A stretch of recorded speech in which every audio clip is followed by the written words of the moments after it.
we were talking about how just people's interpretation of music and how when it's actually happening in the present, you really, like you're describing it like these feelings, but did you have that same feeling then as you do now when you look at it in retrospect?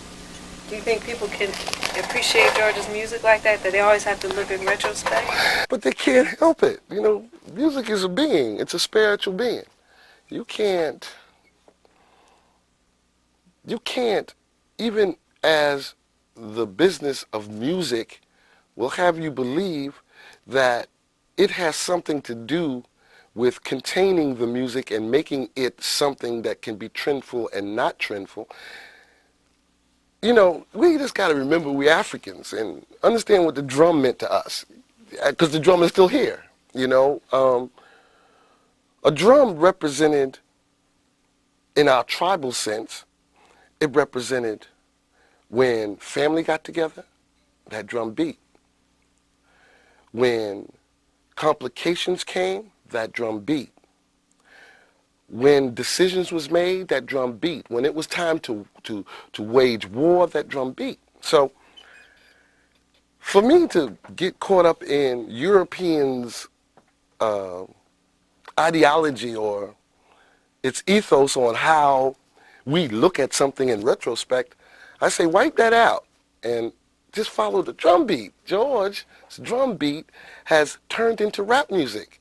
It turned into rock and roll once.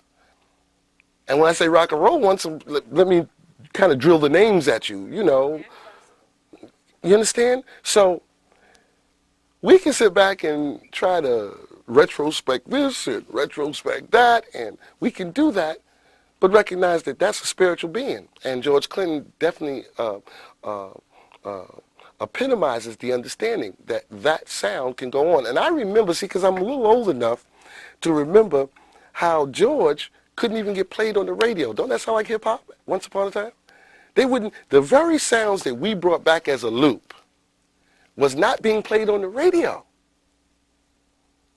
We were finding a way to get to that music without radio now. How is that so when this technology is telling us that in order to have a promotional vehicle, you must have certain aspects in place. Like there should be radio, there should be video, there should be... Imagine that one of the lives of George Clinton and funk music, they refused to play the thing that De La Soul jumped on and got popular, the thing that X-Clan jumped on and got popular, the thing that Snoop Dogg jumped on and got popular. They weren't hearing that on the radio. But guess what? George would go into Madison Square Garden with a commercial and the place would be packed. Now, where were they getting that music? Where was that propaganda being laid? I'll tell you where it's been laid. It's called a natural tribal instinct. When it's real, we know how to get together regardless of any technology. We know how to do it. We have a problem because we're so much God's children. You know, God's children, we're fearless and careless. See, you careless because God protects you. You ain't going to really lose, you know. So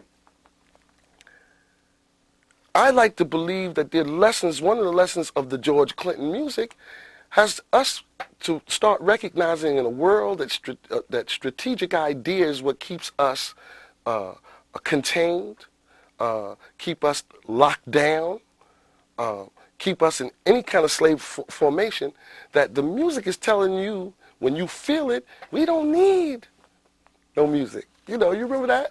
We don't need no music. So what was we doing while we not needing no music? We were partying.